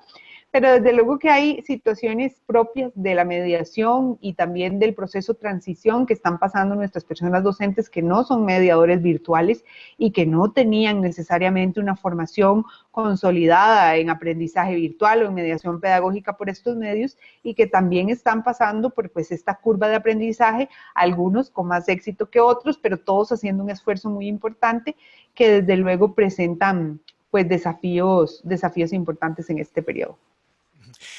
Muchas gracias. Una consulta, aquí voy a tomarme una prerrogativa. Algo que no tengo totalmente claro y que me gustaría entenderlo. espero que también le sea de utilidad al resto de personas asistentes. Cuando usted hablaba de que un 56.8% por ciento de los estudiantes ya tienen conectividad, que han abierto sus cuentas de correo, decía usted, doña Melania, ¿eso significa conectividad mediante la plataforma Teams o exactamente a qué se refiere con esa conectividad? Conectividad, vamos a ver, el dato que yo di dos datos. El primero que tiene que ver con efectivamente la habilitación de cuentas de Teams y el uso. Ajá. Eso no es necesariamente conectividad, ¿verdad? Es simplemente ingresar a la cuenta, crearla y usarla. Eso, ¿verdad? Teníamos los 500, vamos a repasar aquí el dato. Tenemos ahí, digamos, los 581.765 de los que yo hablé, ¿verdad? Y en el caso específicamente del 56.8 que poseen conectividad en sus hogares, efectivamente corresponde a alguna forma de conectividad, y quiero enfatizar que es alguna forma, no necesariamente de la mejor calidad, sino alguna forma de conexión a Internet en sus hogares. Bien, perfecto. Procedo a continuar con las preguntas. Marta MV hace dos consultas que entiendo van dirigidas a la señora viceministra. La primera es, ¿qué sucede con el estudiante que a la fecha, pese al abordaje, no presenta en algunas materias GTA, pese a la activación de la alerta temprana? Porque sucede que algunos estudiantes seleccionan materias básicas versus complementarias y estas últimas no realizan la GTA. Y pregunta además, ¿qué acciones se están realizando para la salud mental de los docentes que están presentando altos niveles de estrés, hiperconexión, entre otros? ¿Se está realizando algún estudio en el MEP sobre salud ocupacional? Son las dos consultas que nos hace doña Marta. Sí, Doña Melania. sobre la primera, nada más aclarar que en el marco de las disposiciones y orientaciones que el Ministerio de Educación Pública dio al inicio de este proceso para el apoyo educativo a distancia, no hay ningún docente que tenga puesto docente y grupo a cargo que no pueda estar haciendo la GTA, ¿verdad? Es decir, ni de música, ni de artes plásticas, ni de matemáticas, es decir, todos tienen la responsabilidad de apoyo metodológico a sus personas estudiantes en el marco, obviamente, del trabajo articulado que planearon como cuerpo docente con el centro educativo. Eso, por un lado, es muy importante de saber, porque sí existe esa pregunta o esa idea de que es que hay algunas asignaturas que no están haciendo apoyo educativo, y eso no es así. Eso por un lado. El otro elemento importante que hay que tomar en consideración con respecto a los estudiantes es que los procesos de evaluación existen y van a existir, es decir, todos vamos a tener que desarrollar el informe cualitativo de logros, y si el estudiante no presenta evidencias del logro de cada uno de esos aprendizajes, porque probablemente está ligado a una guía de trabajo autónomo que no presentó, se le pone en el informe descriptivo del logro que no tuvo el alcance esperado en cada una de esos aprendizajes por lograr. Es decir, efectivamente van a recibir una evaluación, y esa evaluación no excluye que se describa que no se ha logrado. Y en ese sentido es que se determina en tanto si el estudiante realiza una estrategia de promoción en el año 2021 que le permita progresar en el ciclo, más bien en el nivel que sigue, o se recomienda otra cosa para ese estudiante. De manera que, aunque el sistema evaluativo está hecho para apoyar, porque conocemos las condiciones diversas que los estudiantes han enfrentado en este periodo y no son iguales para todos, existen mecanismos, desde luego, desde lo que el docente vea en su progreso para poder de alguna manera describir ese proceso de aprendizaje y poder tomar también recomendaciones y decisiones importantes. Ya si el estudiante, que no queremos que suceda, pero entra a engrosar el porcentaje de exclusión escolar, sabemos que el estudiante que, por ejemplo, se desvincula y no logramos mantener en el sistema, y al año siguiente quiere ingresar nuevamente al sistema, tiene que ingresar en el nivel en que, digamos, de alguna manera finiquitó su relación educativa con el centro. Entonces, si estaba en noveno, pues regresa, obviamente, a noveno. Sí. Pero esto no es algo de este momento, esto es algo ya propio de la contingencia, sobre todo porque se valora, digamos, está así dispuesto en los protocolos de permanencia que vendrían para el año siguiente. Y en el tema de salud ocupacional, nos preguntaba doña Marta. Sí. En el tema de salud ocupacional, bueno, varias cosas importantes. El MEP habilitó, sobre todo orientado para los estudiantes, la línea de atención psicológica Aquí Estoy. pero no es una línea que es exclusiva para las personas estudiantes, también es para sus familias. De hecho, quien llama más son las familias para abordar situaciones con sus personas estudiantes, alguna situación que están viendo de que hay una persona estudiante que ha entrado en tristeza, por ejemplo, profunda, porque eso está pasando en esos periodos, tristeza, depresión, un poquito de ansiedad, reacciones tal vez emocionales que no son comunes en las personas estudiantes, que son propias de tener que estar en la casa y en condiciones todas muy diversas, porque hay casas o hogares que son un solo aposento donde están todas las personas, ¿verdad? Obviamente situaciones de abuso y otros elementos, pero también en esa línea pueden contar con ayuda de las personas docentes.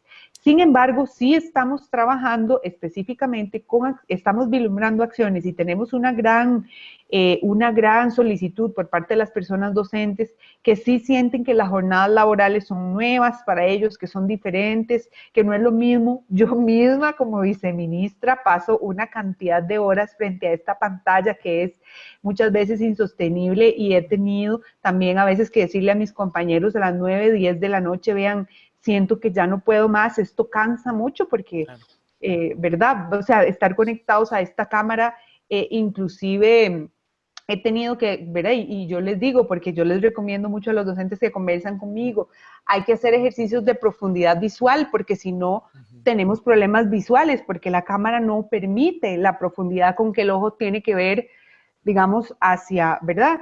Entonces, Sí. todos esos ejercicios estamos visualizándolos y sí, prontamente vamos a comentar. Además, tenemos una asesoría muy importante que tenemos con una psicóloga que prontamente también va a ofrecernos algunas charlas de temas de cuidado del cerebro para estudiantes, para docentes, para el aprendizaje, pero también para manejo del estrés y otros elementos importantes.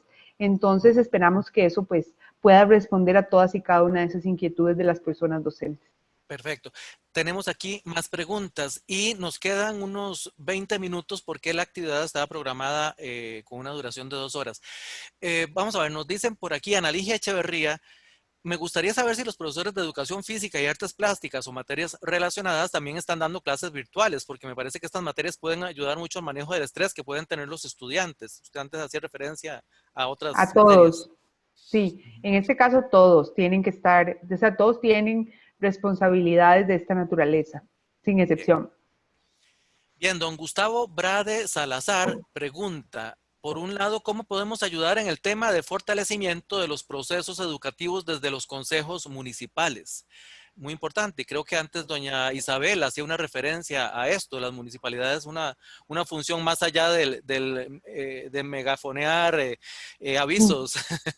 Eh, ¿Qué estrategias podríamos emplear para coadyuvar a disminuir las diferentes brechas? Tal vez esta a doña Isabel. Y pregunta también don Gustavo, con respecto a la promoción escolar, ¿se utilizaría entonces una escala de calificación como la que se usó en los años 70 cuando éramos estudiantes de escuela, por medio de rubros como sobresaliente, notable, suficiente, insuficiente, etcétera?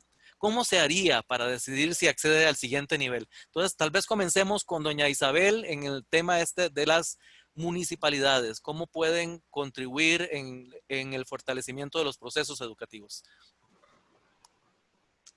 Doña Isabel, está en mute la frase famosa. La frase es Ya famosa me, ahora. ya me corrigieron en el chat, es perifoneo. Grifoneo. Es perifoneo.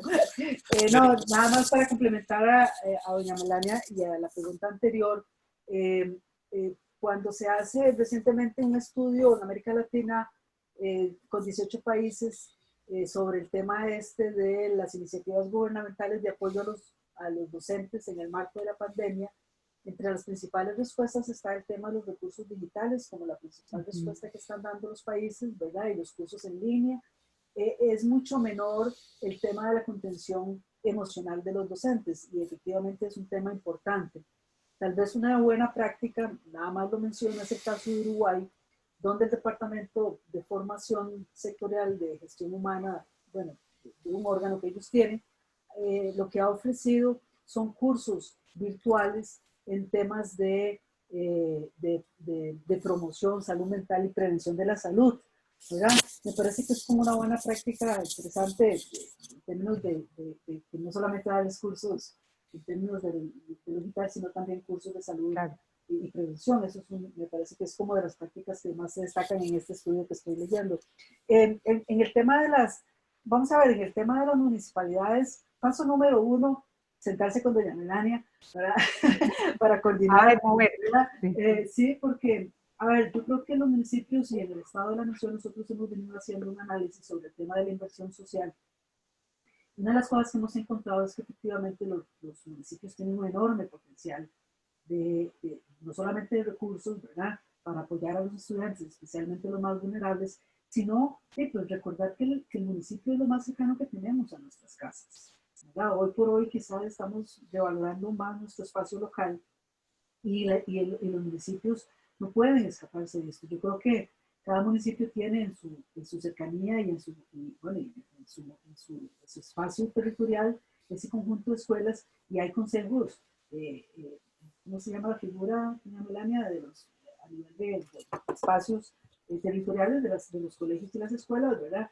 Que se reúnen generalmente todos los meses, y eso me parece que es un espacio de ir y sentarse, y me parece que la principal contribución que pueden hacer es la identificación de estos niños en condición vulnerable, especialmente en precarios. Esos niños, vean ustedes, por ejemplo, en el caso de Brasil, en las favelas, ¿verdad? ¿Quiénes están acercándose más a los niños ahora y a los jóvenes? Los narcos, ¿verdad? O sea, cuando tenemos a la mano pues tantas instituciones locales, ¿verdad? Que podrían estar haciendo esa cercanía mediante proporcionando los recursos. Por ejemplo, hay muchas madres que no tienen recursos para las fotocopias, ¿verdad? Bueno, ¿por qué no un fondo municipal para apoyar las fotocopias, las guías? O sea, el tema es, hagamos cosas en el Face de las municipalidades, también aprovechar para poner ahí lecciones, no sé, en fin, hay tantas cosas que se pueden hacer. Me parece que es como de sentarse realmente ahí con las escuelas y coordinar a ver, bueno, qué es lo que ustedes están haciendo y dónde no les alcanza la cobija, de donde nosotros podamos entrar, ¿verdad? Eso me parece importante. Bien, y doña Melania, el tema de la forma de evaluación, si vamos a volver a los notables, insuficientes y todo eso que preguntaba don Gustavo.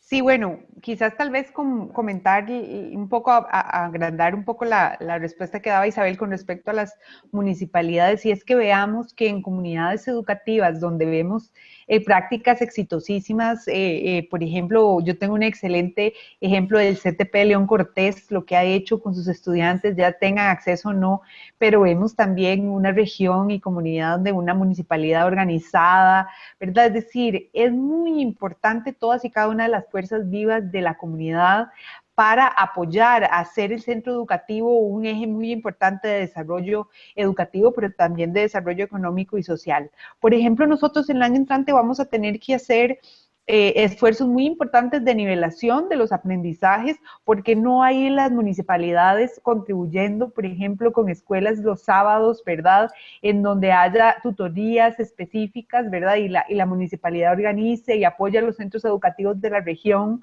para este tipo de prácticas y que requieren a veces recursos que los centros educativos no tienen, como el desayuno o el almuerzo para esa jornada específica, pero bueno, que se puedan solventar sobre todo para por ejemplo, este tipo de proyectos que el año entrante vamos a necesitar mucho y que contamos pues desde luego con el apoyo de la comunidad. Entonces hay muchas cosas, hay miles de ideas, sobre todo relacionadas con el apoyo.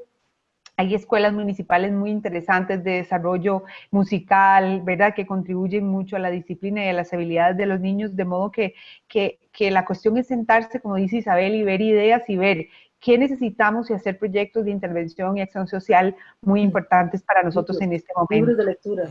Libros, por ejemplo, libros, sí, jornadas de lectura, motivación.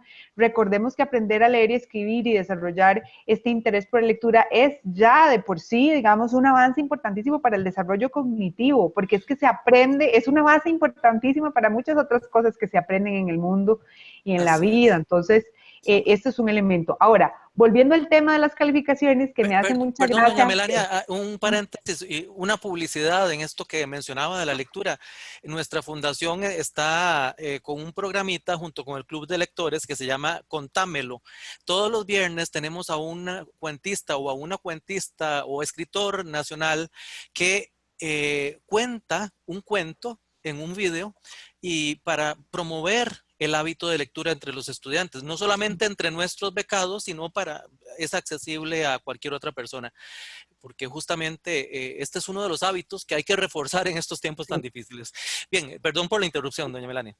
No, no, que les decía que me hace mucha gracia lo de sobresaliente y si vamos a volver a los 60, porque efectivamente yo tengo las notas escolares de mis papás, tengo las notas que les dieron a ellos en sexto grado, obviamente la nota de mi mamá mejor que la de mi papá, ¿verdad? Pero tengo las notas y efectivamente los rubros de evaluación eran cualitativos, ¿verdad? Venía sobresaliente, bueno, excelente y bueno. Y yo los regaño, era, papi, pero usted por qué se sacó, que, es que yo, verdad, yo molesto con ellos, pero a mí me gusta mucho, los tenemos como reliquias porque son muy interesantes esas maneras. Efectivamente es un modelo, verdad, la evaluación, la función evaluativa, formativa, sumativa, diagnóstica ha sido la misma desde las teorías educativas hace mucho tiempo. Quizás la diferencia para este señor que consulta con esa evaluación que teníamos en los 60, específicamente como en el 68, casi llegando a los 70, es que no solamente va a describir sobresaliente, excelente o muy bueno, sino que ese sobresaliente va a tener una descripción de qué significa, ¿verdad? Entonces, por ejemplo, si dice que está en un nivel alto es porque logra un desempeño más sofisticado a la hora de, por ejemplo, de explicar un proceso metabólico, por ejemplo, si es en ciencias, o si simplemente identifica los órganos de un sistema, o si simplemente, ¿verdad? Entonces, la diferencia es que esa descripción de sobresaliente y esos niveles en que se va a evaluar a los estudiantes tienen un nombre y un apellido que describe el nivel de desempeño para el que esa persona está preparada. Entonces, sí es muy similar, pero digamos que tiene un poco, un nivel de sofisticación un poco más elevado. Doña Melania, hay una pregunta, una consulta, porque me impactó mucho a mí y a otras personas de la fundación una noticia de hace algunos días y que usted hoy reiteró. Del 50 a 60% de los contenidos del año que se estima que se va a alcanzar. Y hace unos días leía un artículo en un periódico en el cual hablaba de que creo que en Afganistán, Pakistán, a raíz de un terremoto, hubo una región en la que se perdieron 3 o 4 meses de lecciones y que a pesar de que después se reincorporaron a las clases en aparente normalidad, evaluaciones posteriores indicaban que durante 4 años y más había una brecha importante entre estos estudiantes y el resto. Y en la fundación hemos hablado mucho de la situación reiterada que doña Isabela mencionaba en su exposición. En el año 2018 tuvimos una huelga de 3 meses que afectó a gran parte de los estudiantes del sistema educativo público. En el año 2019 también hubo protestas, cosas, y en este 2020 ni qué decir. Se ha hablado, por lo que he escuchado en el ministerio, de que se va, y usted lo mencionaba, se va a trabajar para establecer como un plan de recuperación en el 2021 y posiblemente después. Pero ¿qué pasa con los que cambian de primaria a secundaria o los que pasan de la secundaria a la universidad? Porque en la universidad van a recibir estudiantes de centros educativos en una misma clase que tal vez cubrieron un 80% porque tenían mayores facilidades, tenían acceso tecnológico, docentes muy comprometidos y otros que tal vez con costo llegaron a un 50%, con lo cual no es tan fácil que la universidad dé esa nivelación. ¿Hay algo más que se pueda hacer para evitar ese impacto tan fuerte que podría resultar para un porcentaje importantísimo de estudiantes y que están a punto de pasar a educación universitaria, nada menos? Sí, es importante tener en consideración, y yo creo que yo lo ponía en mi presentación, que los aprendizajes por lograr y sus afectaciones posteriores son una realidad, es decir, efectivamente va a ser un desafío en adelante para las políticas educativas esa compensación, esa nivelación. Lo que no se puede permitir es no hacer nada, ¿verdad? Eso sí, definitivamente no el sistema.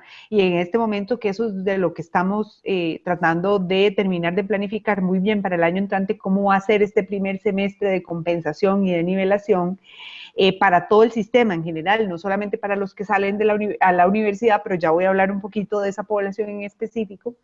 Pero sí, definitivamente, hay afectaciones y la lucha de hoy, colegas, es cómo esa afectación la logramos reducir en términos del impacto en el desarrollo del aprendizaje de estas generaciones que estamos teniendo.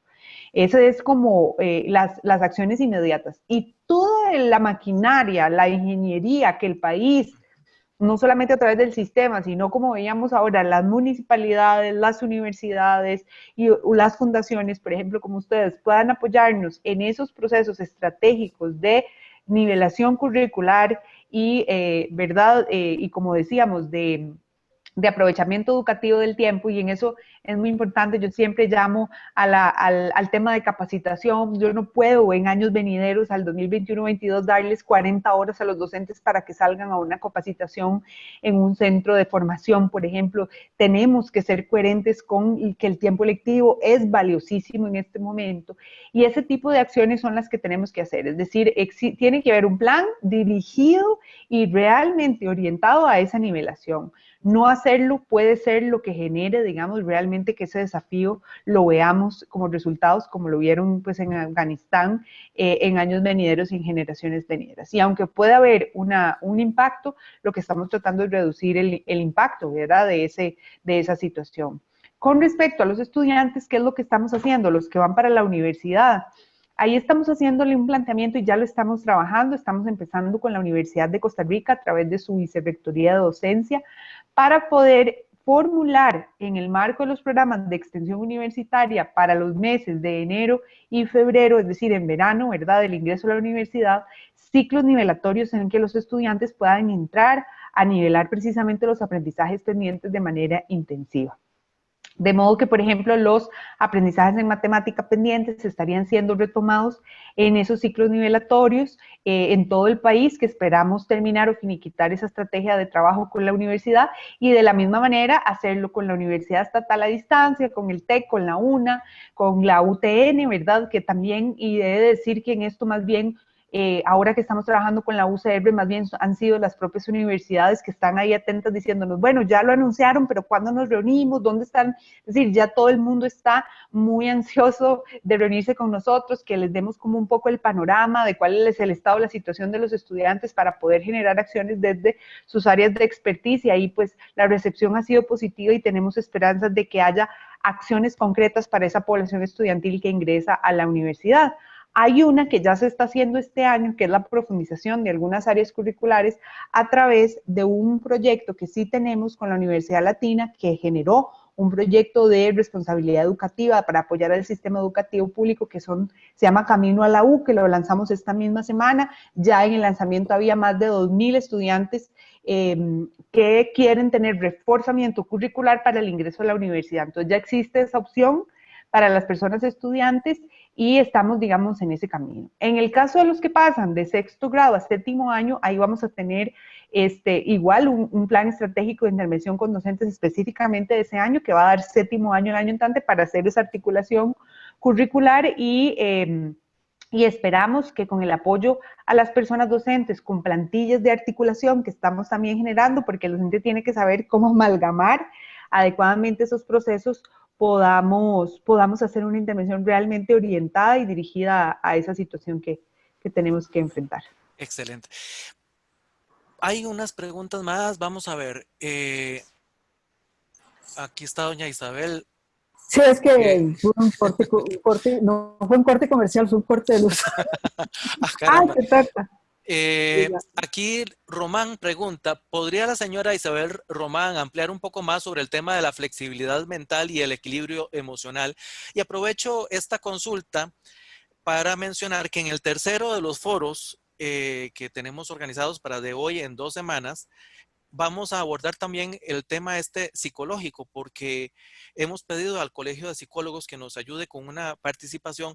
Creemos desde la Fundación que es un tema clave, no solamente para la situación actual, presente, de no contar con clases presenciales, el confinamiento y demás, sino incluso para cuando se retorne a clases presenciales. El impacto, el shock va a ser muy importante. Entonces, esperamos con mucho entusiasmo también esa exposición. Pero bueno, doña Isabel, Sí, ampliar no, sobre la flexibilidad mental y el equilibrio emocional. sí, claro, digamos, tal vez ahí, y me devuelvo un poco a la pregunta, vean si seguimos en el siglo XIX, que seguimos preocupadísimos por el número o si es sobresaliente o no sobresaliente. No deberíamos estar más preocupados por si aprendieron o no aprendieron, ¿verdad? Yo creo que eso es un tema importante. Eh, Voy a leer rápidamente a propósito. Yo lo que me estoy refiriendo es el tema del tipo de nuevo docente que necesitamos, ¿verdad? Ese docente que esté más preocupado porque sus estudiantes aprendan a hacer preguntas, ¿verdad? Más que a memorizar contenidos, ¿verdad? Ese es el tema, y aquí nada más leo, este es el libro que les mencionaba, el libro de Yuval Noah Harari, 21 lecciones para el siglo XXI, lo pueden conseguir en cualquier librería, yo no tengo ni, es un libro que está en cualquier librería, y vean ustedes, dice el autor, a medida que lo raro se convierte en lo normal, nuestras experiencias pasadas, así como las experiencias pasadas de la humanidad entera, se convertirán en guías menos fiables. Los humanos como individuos y la humanidad como un todo tendrán que habérselas cada vez más con cosas con que nadie se topó antes, como máquinas superinteligentes, cuerpos modificados, algoritmos que puedan manipular nuestras emociones con asombrosa precisión, rápidos cataclismos climáticos causados por el hombre y la necesidad de cambiar de profesión cada década. ¿Qué es lo correcto cuando nos enfrentamos a una situación de todo punto sin precedentes? ¿Cómo actuar cuando nos vemos inundados por enormes cantidades de información y no hay manera de poder asimilarla y analizarla toda? ¿Cómo vivir en un mundo donde la incertidumbre profunda no es un error, sino es una característica?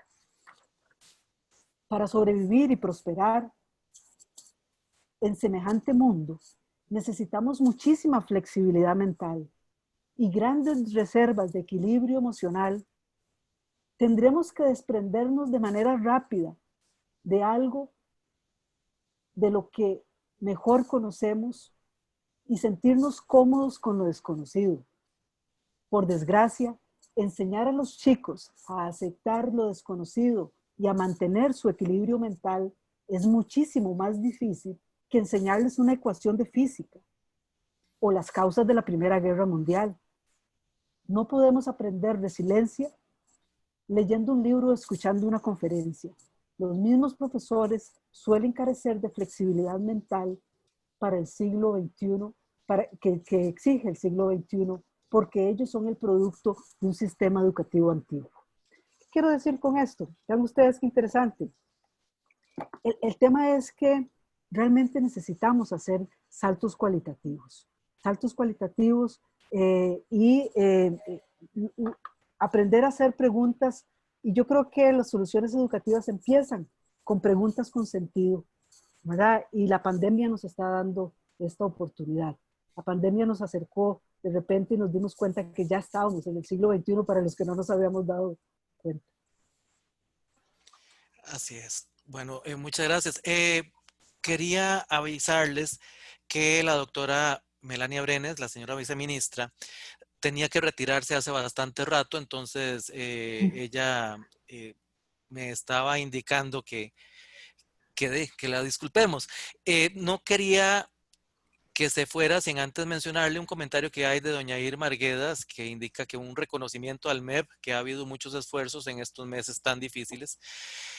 Hay otras preguntas más, pero también se enfoca mucho en acciones y tanto en el foro que vamos a tener en una semana como en el que vamos a tener en 2 semanas, van a ir mucho más enfocados en acciones concretas en las que hay que profundizar como país, no solamente desde el punto de vista institucional, sino, ya lo decía antes doña Melania, las ONGs que trabajamos en temas de educación y que hasta el momento hemos colaborado, por ejemplo, con becas. Bueno, quizás ahora es momento de pensar en dotar de herramientas tecnológicas a los estudiantes, porque esto no va a acabar aquí. La enseñanza a distancia va a continuar, incluso creo que va a ser una herramienta fundamental para esa actualización, esa nivelación que va a hacer falta cuando se retorne a las clases presenciales. Entonces, ese tipo de cosas vamos a abordarlos en los próximos seminarios. Doña Melania, de verdad, muchísimas gracias por su participación.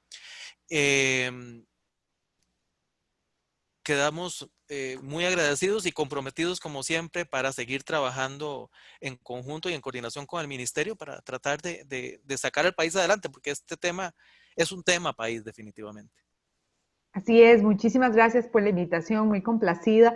Muchísimas gracias también a Isabel, que nos toca siempre compartir juntas este proceso y creo que se construyen siempre cosas muy bonitas y muy elementales del sistema.